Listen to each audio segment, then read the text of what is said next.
I'm all right. Hell no. Joaquin said dominate, and we not doing it. Steer from the 3. Streaks across the 30. He might be gone. It's up. Gaston to the right. Oh, they got blockers. They got blockers. They've got a lane. Into the end zone. Touchdown, Miami. Darrell Langham with the grab. Stars intercepted. Look out. Trajan Bandy, the true freshman. We got the tune again. Because when the U is on and the U brings it, there's nothing like it. We got to get there. And it's going to take everybody. All right, what's up, Canes fam? Welcome back to the Miami Knights podcast. Listen, I've been seeing all the trash talk on X. I've been seeing a lot of angry posts directed towards Notre Dame fans. I'm not sure we all know what we're talking about here, so I figured that we would bring on an expert. We got Mike from Irish Talk, part of the College Huddle, to give us everything we need to know about this Notre Dame matchup. Maybe after this, we'll feel worse about the matchup or better, but regardless, really excited to have Mike on to talk a little Miami Notre Dame. Mike, how's it going? It's great. I could not be more excited for the start of the college football season. Miami obviously is a team that Notre Dame has quite a history with. And yeah, I really hope that we get back to where this is a ongoing series. And it sounds like we're going to be playing each other more in the future. Notre Dame has an arrangement where it seems like we should be playing you guys more. I hope it becomes really heated. I hope that, it's so heated. Fans are, getting in fights, in the concession stands, and there's a lot of trash talking and the Catholics versus convicts shirts. I hope that we see a whole lot more of those. It's just, it's fun when the passion is at that high level.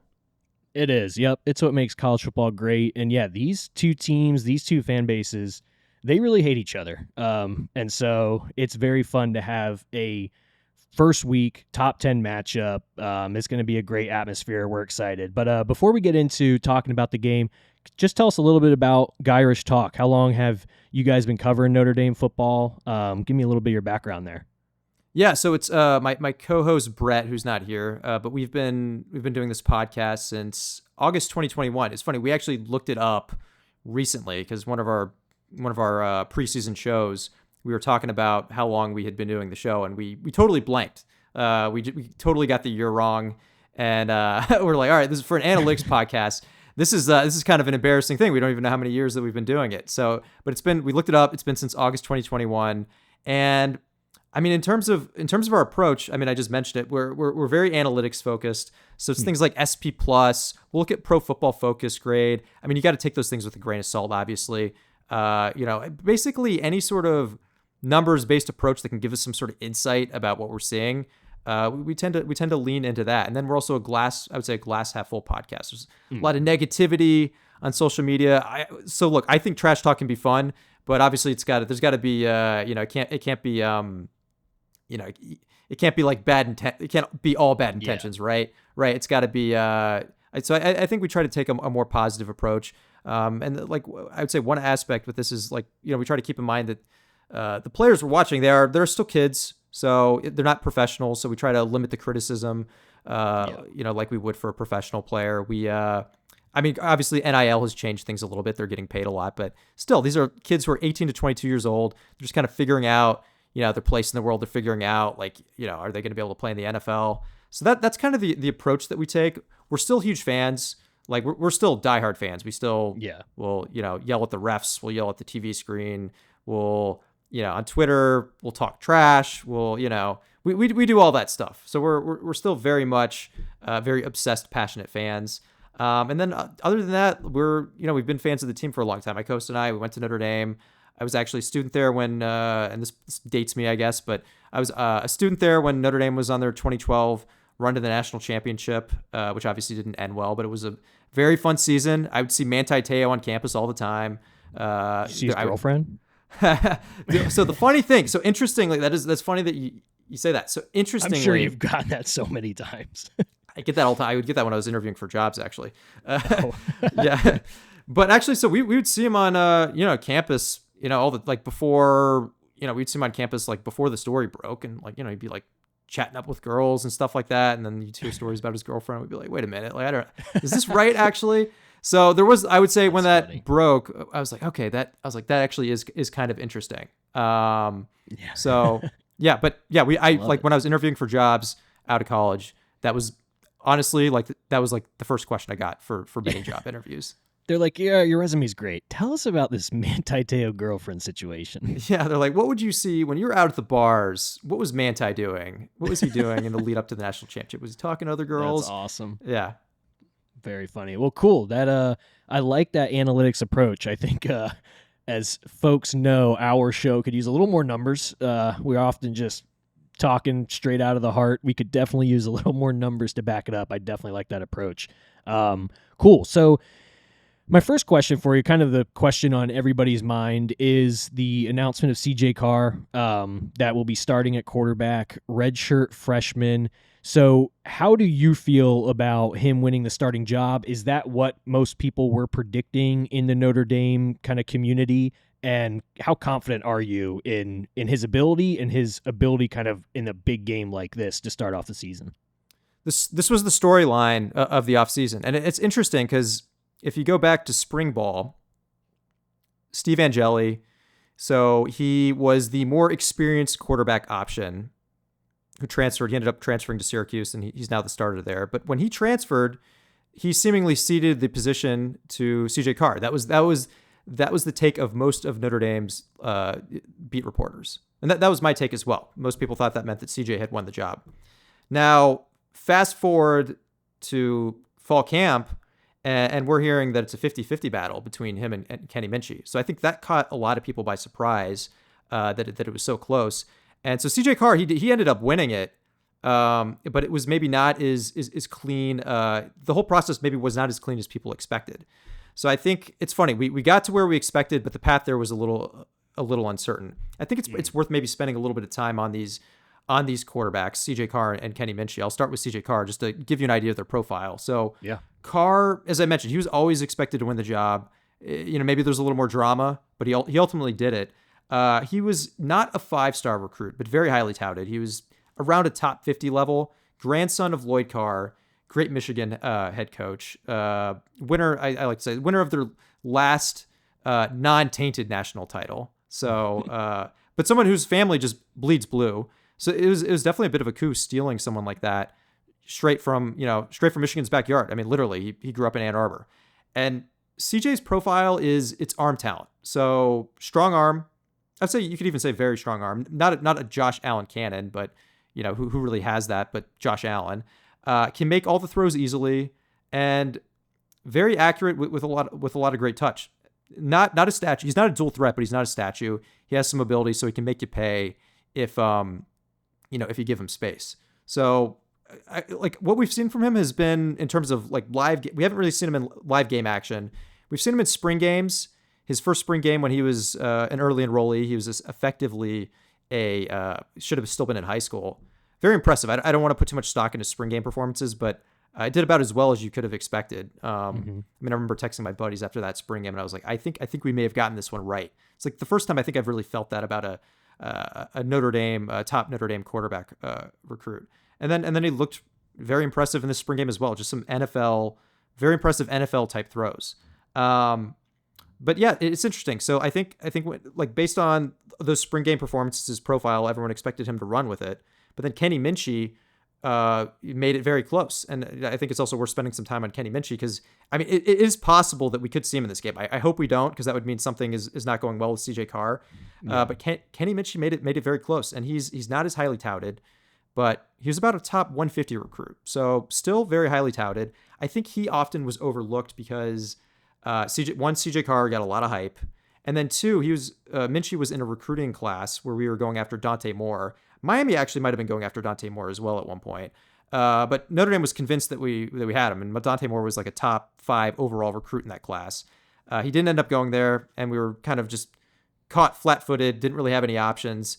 And then we got Minchey to flip from Pitt at the last minute. So it kind of felt like a consolation prize, which I think is underselling him. Minchey's profile is he's not a dual threat either, but he's more of a dual threat. More mobile. He handles chaos better. He can make something out of nothing.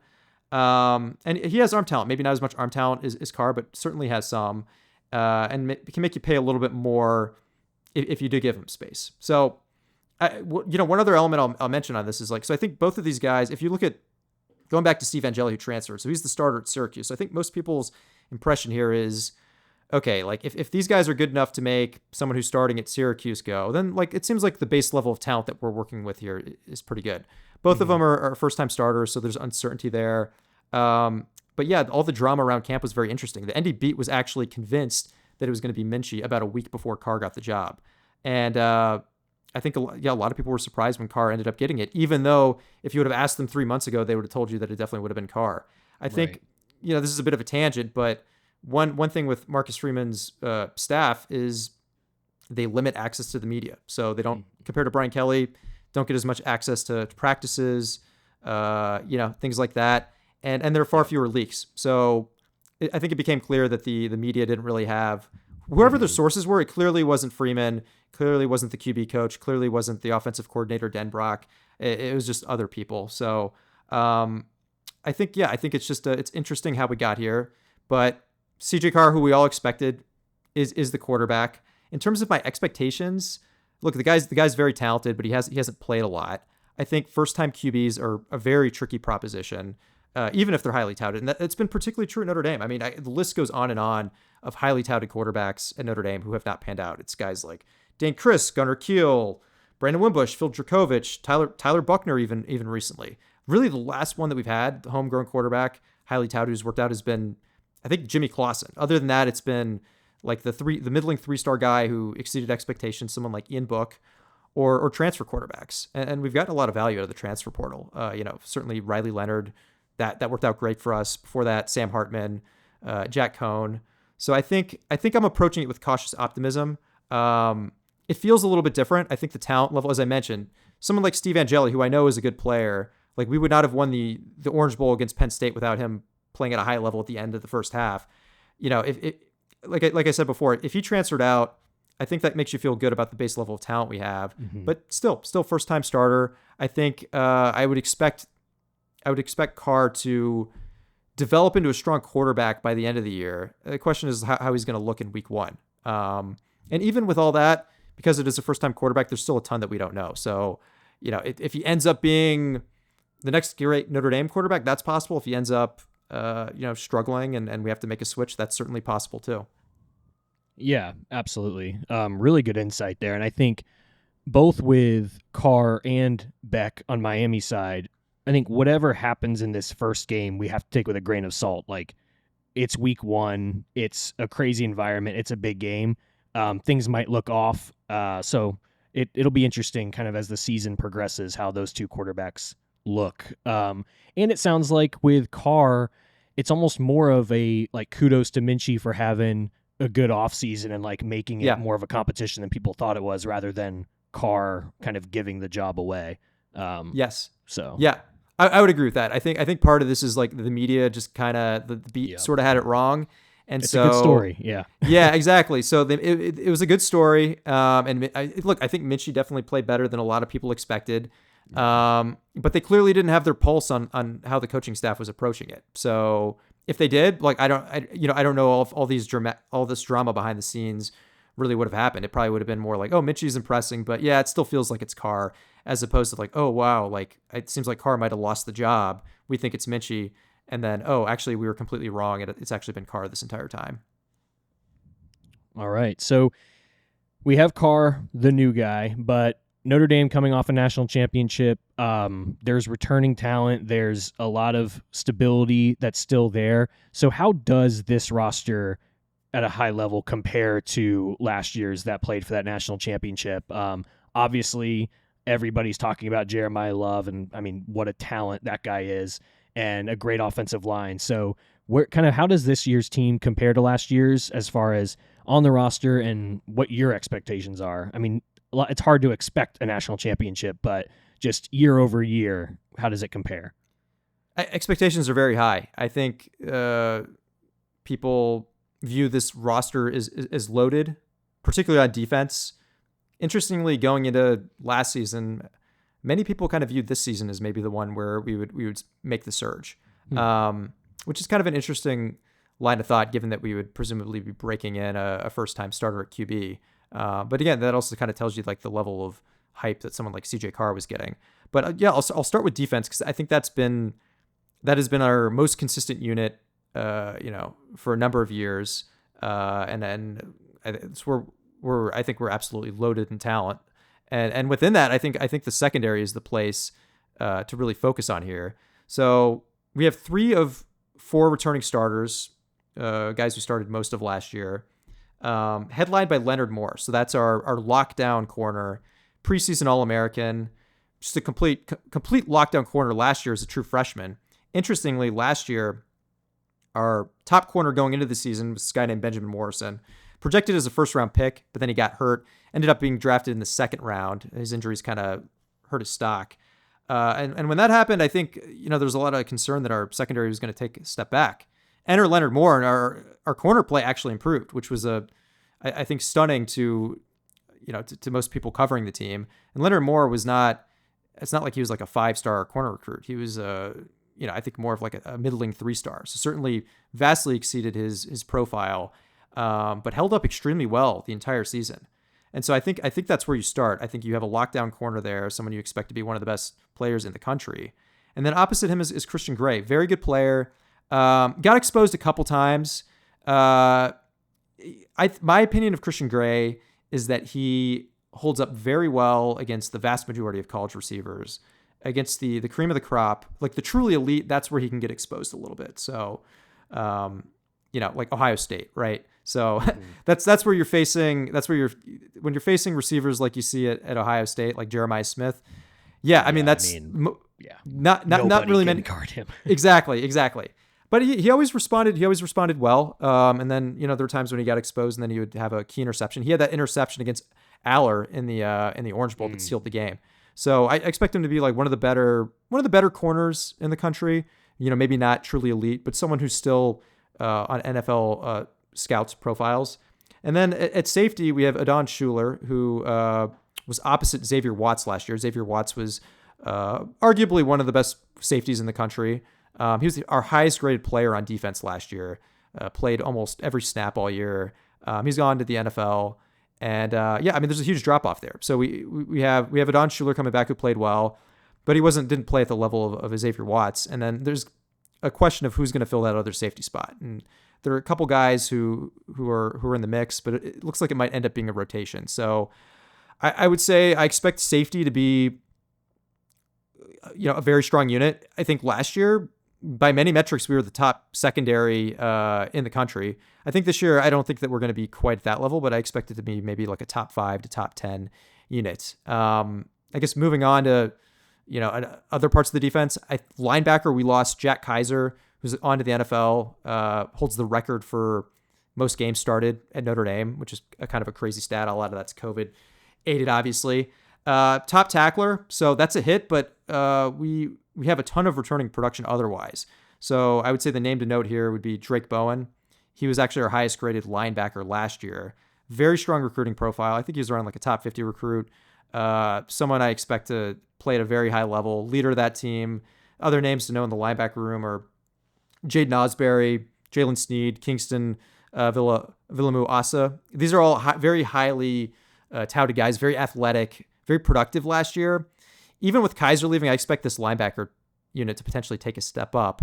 And then, and then I guess that gets me to the last unit on defense, and that's defensive line, an area that we were absolutely decimated with injuries last year. So we lose Riley Mills and Howard Cross, who are big-time impact players for us. But interestingly, they were hurt for much of the year. So the amount of production we're actually losing is not as much as you would think. A lot of younger guys got snaps that otherwise wouldn't have. So I would say, even though we're losing some impact players on the defensive line, I think it's possible that we improve just because we'll have like a deeper rotation. We're not losing as much production as you would think from those guys. The names on the interior line to note are, so it's Donovan Heinisch, Jason Onye, Jared Dawson, who's a transfer from Louisville. Very productive there. I don't expect the interior defensive line to be impact, but I expect them to be solid. And I expect them to, certainly hold their weight. On the edges, I think that's the area where we potentially could see the most improvement because if there was an area that we were decimated, it was with our pass rushers. So we're getting a lot of guys back who were effective pass rushers last year who got hurt. So Boubacar Traore looked like he was about ready to step up and become an impact pass rusher. Then he got hurt for the remainder of last year and is recently healthy. He's a name to watch. Bryce Young, whose father is the NFL Hall of Famer Bryant Young, highly touted guy. A lot of flashes last year as a true freshman. Apparently had a growth spurt. He was already 6'6", but apparently he's even taller now. So Must be nice. yeah, so that's a name to keep an eye on. And then someone that you guys aren't going to have to worry about, Jordan Botelho. He got hurt in the offseason. He'll be back mid-season, but he's probably our best pass rusher. So whereas with the Ohio State game, we basically had no pass rush and it killed us, especially on that last pass to Jeremiah Smith. I expect this year for us to have a much better pass rush. So you kind of put all that together.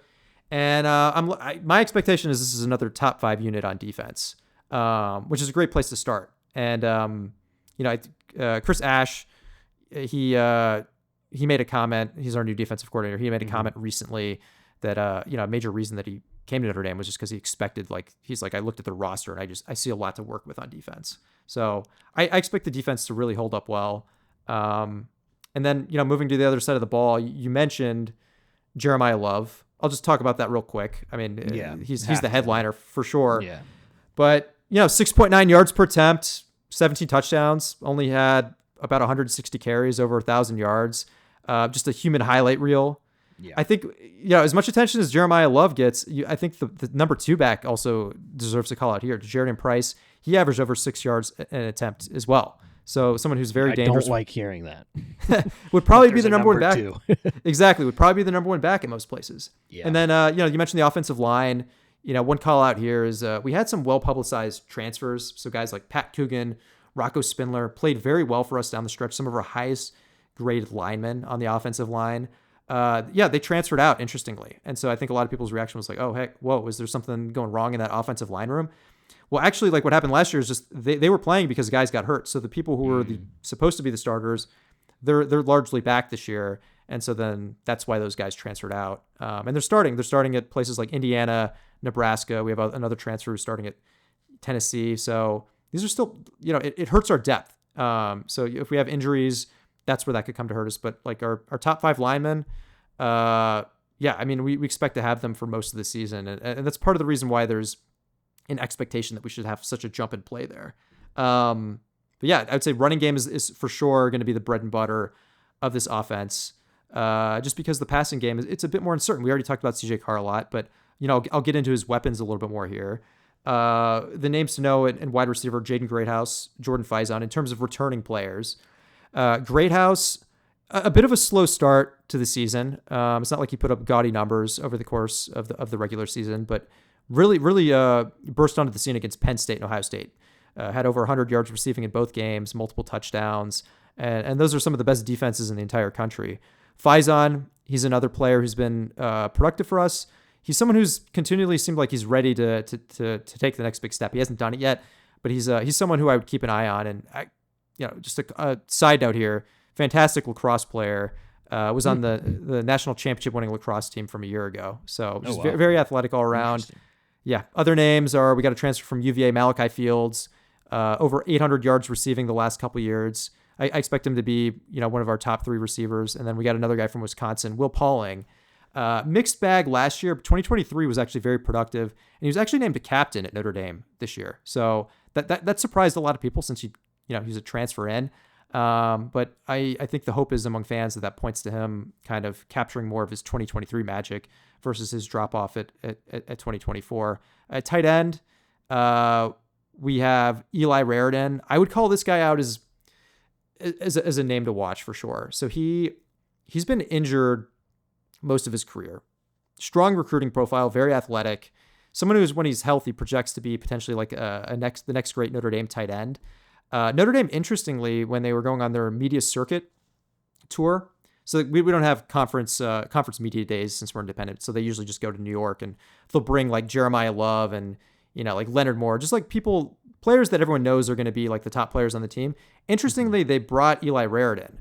So if you're reading the tea leaves, that tells you the staff thinks that they might have something here. So if he can stay healthy, I think that's a weapon in the passing game to watch. My last note on the roster that I'll make, and this ties into the quarterback, obviously Riley Leonard, I think, is the biggest departure. We talked about Carr, but anytime you lose a very good college quarterback, which I think Riley Leonard certainly qualifies as, and he actually in preseason, he actually put up some pretty strong numbers like today, actually, for the Colts. Yeah. So, so I think that trajectory that we saw over the course of last year of him becoming a much better passer, I think we may be, seeing even more of that, in the NFL. But I digress. Anyway, as I mentioned, he improved dramatically as a passer, extremely effective as a runner. But one area that doesn't always get as much attention is just how much he limited turnovers, how much he limited negative plays like sacks, tackles for losses. So it's hard to understate his value. Like, he improved significantly as a passer. He was critical to the run game, but he also just, like, we rarely ever shot ourselves in the foot. And we might be seeing, with a first-time starter at QB, we might be seeing the other side of the coin of that. We might be seeing the other side of the coin with that a little bit more this year. I'll tell you, Mike, thank you for that rundown of the roster. That is very helpful to know. I think what concerns me as a Hurricanes fan is hearing about the secondary and the strength there. And on Miami's side, the receiving core is our biggest question mark. It's new. So will Miami be able to be effective in the passing game is definitely a question mark going to this game. And I think that's a slight concern, kind of hearing you talk through that. Staying on the defensive side of the ball. So you mentioned Chris Ash replacing, this is crazy for a Miami fan to say out loud, but Broyles Award winner Al Golden. Al Golden's tenure here was interesting. I loved the guy, actually. I thought he was a great coach. He just he was put in a bad situation, kind of thrown into a problem he did not know was coming, and then also had a hard time. He, had his best friend was offensive coordinator that he just would not get rid, or defensive coordinator, that he would not get rid of. So there was some things there, but I digress. So you have a new defensive coordinator. How is it a similar scheme that Ash is going to be running? Is the defense going to look kind of like on TV similar to how they did last year? Just as far as like Chris Ash's approach. Yeah, I think in terms of defensive scheme, largely the same. I think certainly the view Marcus Freeman had when he was hiring for this role was he wanted someone to just kind of come in, be a great culture fit, make their stamp on the defense, but not like completely overhaul it. Like if it's not broke, don't fix it. And this defense has been performing at a high level for a long time. And so I think that's the expectation with Chris Ash. I mean, I think some tweaks I've been hearing are we would have, like last year we had specific designations for the defensive end on either side, right? So they would have slightly different roles. It sounds like this year it's the same, like they're kind of the same role just on each side of the ball. So that's one thing I've heard. I've heard maybe a bit more of a focus on stopping the run. And that was an area that, like, if there was an area that we were maybe a bit weaker at last year, I think that was defending the run. So those are the things that I've been hearing. I haven't been hearing any sort of big overhaul. I think he's pretty much the entire. I mean, I might be forgetting someone, but I think the entire defensive coaching staff outside of defensive coordinator is all back. So it's pretty much like the whole band is back. I guess except for the lead singer. And yeah, Chris Ash. So far, it sounds like he's been a great cultural fit. Fits the profile of hires that Marcus Freeman has, I think, been leaning on as he's really settled into his role. So it's someone who has high level NCAA experience. So Chris Ash, successful defensive coordinator runs at Virginia, Wisconsin. He won a national title at Ohio State as a defensive coordinator. Urban Meyer, if you put any stock into what he says, absolutely raves about him. He had another good stint at Arkansas. I mean, really, I think the big knock on him is his time at Rutgers. So did not go, a very big struggle at Rutgers when he was the head coach there. But Rutgers is a very tough place to win at. And it's not like he inherited a program that was coming off of like 10 wins or anything like that. So I think we discount that a little bit. He has some experience in the NFL, like as a position coach. So similar profile to Al Golden, actually. It's the type of profile that that Marcus Freeman has had a lot of success with. I think also at this point, the fan base is given we give Marcus Freeman quite a bit of benefit of the doubt. And then Notre Dame as a whole, we've had quite a run at hiring successful defensive coordinators. I mean, even dates back to Brian Kelly. I mean, actually, it's funny you mentioned Golden keeping one of his friends around too long. Like the last unsuccessful defensive coordinator hire at Notre Dame was Brian Kelly, keeping his good buddy Brian Van Gorder at the defensive coordinator role. And then after that, though, from 2017 onward, it's been a run of success. It's Mike Elko, head coach of Texas A&M, Clark Lee, head coach of Vanderbilt, Marcus Freeman, head coach of Notre Dame, Al Golden, who's now defensive coordinator with the Bengals. So I think the view is just like we should just keep this highly effective machine running. And Chris Ash seems like someone who's well suited to do that. Certainly not the flashiest name maybe that we could have hired, but as I dug into it more, it made a lot of sense. It seemed to fit what Marcus Freeman was looking for. Yeah, and like you said, when it's not broken, you don't need that flashy name. It's like get somebody in there that can kind of run it the way you want it run, and can get the job done with that talent on that side of the ball. So my next question, kind of thinking about a week from today, it's game time. For me, like, I think Miami wins this football game if they can control the line of scrimmage, and specifically if they can get after CJ Carr and kind of just cause chaos there and like sort of have that recreate what we saw in 2017, where it's kind of like, whoa, this is there's a lot going on. We're a little overwhelmed here. Like I think Miami has to like wreak havoc on defense and overwhelm Notre Dame. So from your perspective, Notre Dame wins this football game if blank. Yeah, I mean, you said a lot of it comes down to the trenches. So Notre Dame wins this football game, I think, if they establish an effective running game. The passing game has to show enough, and they have to limit turnovers. And, I think that's going to be very tough to do if, the Miami defensive line is just constantly harassing CJ Carr.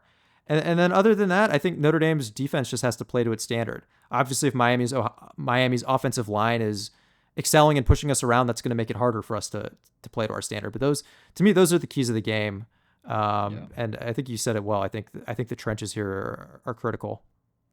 Yeah, and you bringing up turnovers too. I think for both teams, like in a game like this, you just can't afford turnovers. Some other matchups you can get away with that. Not in this type of type of game. So I think that's a good one for both teams. All right. So we talked about obviously the star of Notre Dame, Jeremiah Love.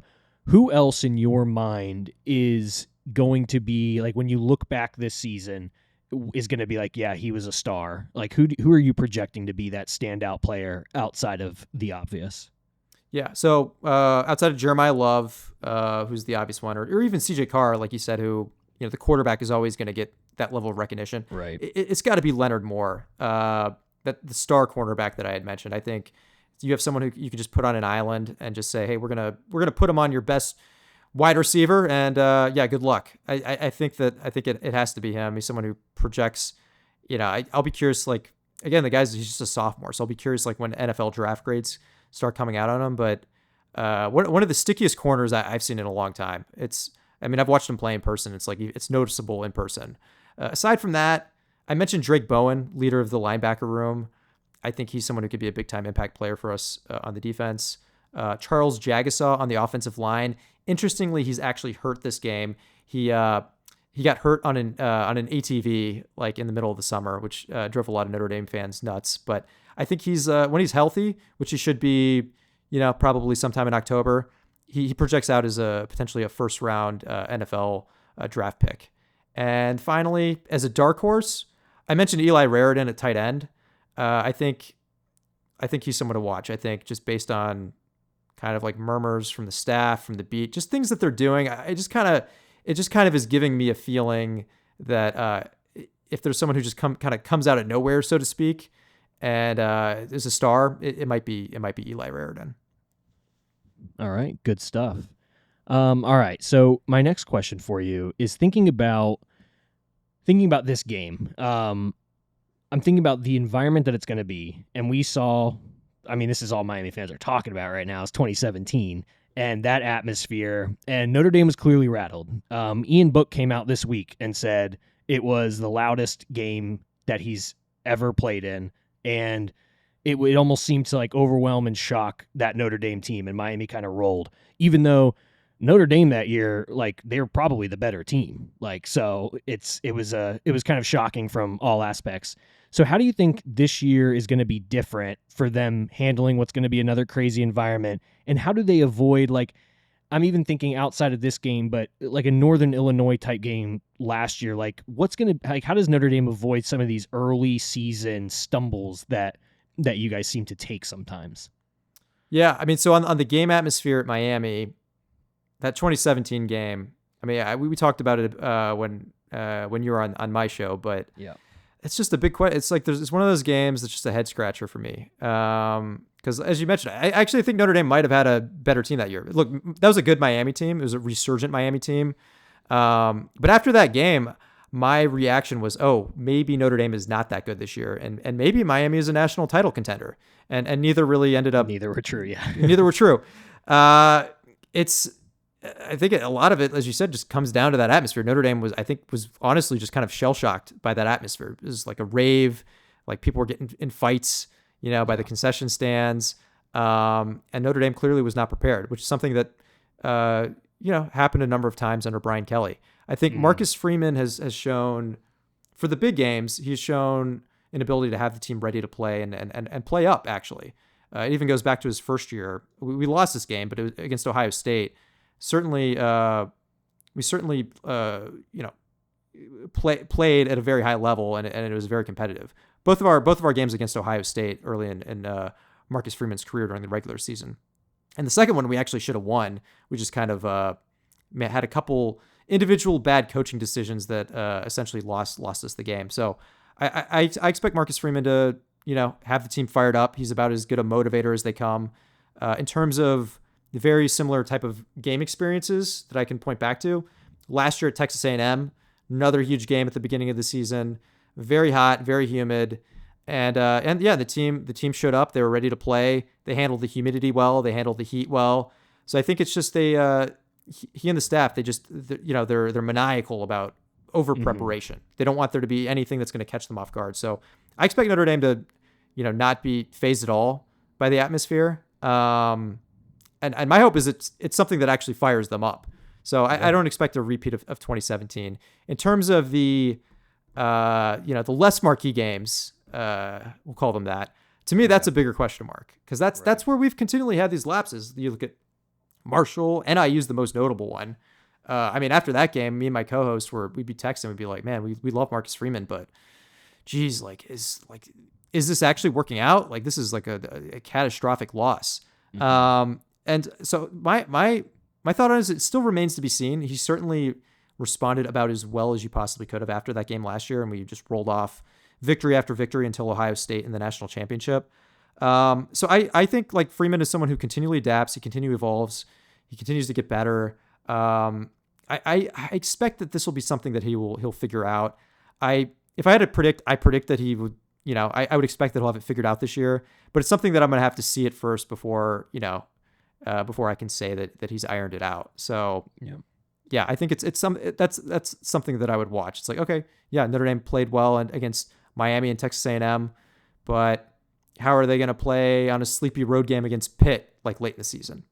That would be something that, it's a great point. Yeah. Yes. Sorry to interrupt you there. No, I was going to say it's a great point that you see the great and elite teams. I'm thinking back to, and this is just kind of top of mind for me because my brother-in-law played for them as Clemson in that national championship run, is like the great teams. It doesn't matter who's on their schedule that week. They are going to just dominate. It's one thing to play up and like get up for the big games and show up for those. And then it's another thing when you do have that sleepy team that you're so much better than to like, it's just still there's talent everywhere. Like, especially with NIL now and stuff, like some of these rosters, some in the transfer portal, there's some good players on these teams that you got to get up for and can't afford to kind of just throw your hat out there and expect to win. And it's a great point too. Like, I think folks are forgetting that this is not a Brian Kelly coach team, that this that there is a new leader at the helm. So we can think back to 2017 all we want, but it's different for both programs. I think Notre Dame's at the spot where they're going to be excited for this atmosphere. Miami obviously is going to be excited. It's not every Saturday in Miami that you get this kind of crowd, so it's going to be great for both sides. All right, my final question, final prediction time. I think spread's hovering somewhere around 3 points in favor of Notre Dame. So everybody, the experts, are expecting a close one. What is your kind of expectations prediction for week 1, Miami, Notre Dame? It's an interesting one because there's a lot of uncertainty week 1. I mean, we talked about a lot of it with Notre Dame. Yep. It's the quarterback with Miami. You mentioned the receivers. Also kind of the quarterback, but yeah, kind of the quarterback as well. Receivers, right? You guys had receivers and secondary. Yes, exactly. So it's hard to really know, but I expect. Look, I think there's enough on both teams to where it should be a very competitive game. I have Notre Dame winning. I'm also obviously biased. I'm a Notre Dame fan. I have Notre Dame winning 28-21. What I keep coming back to is I just think the biggest mismatch is Notre Dame's offense over Miami's defense. So last year, Notre Dame, our offense by a lot of advanced metrics was actually top 3 by the end of the season. Now, look, most of that was like an explosive run game led by Jeremiah Love and certainly Riley Leonard as well. And the passing game improved by the end of the year, but really the one thing that held it back from, elevating even higher than that was just overall we didn't have a ton of explosiveness in the passing game. So I think Leonard leaving obviously hurts, but the hope is like someone like CJ Carr, who's hopefully a better passer that gives us some more explosiveness to kind of offset it in the passing game. I think that's the area I'm kind of focused on. I think, the Miami secondary maybe being a weak spot that maybe could make things a little bit easier for someone like CJ Carr, who's a first-time starter.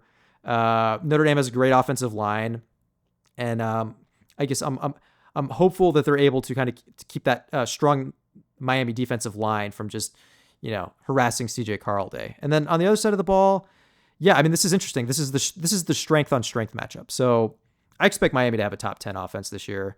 I think, I think Beck is too talented not to play at a high level.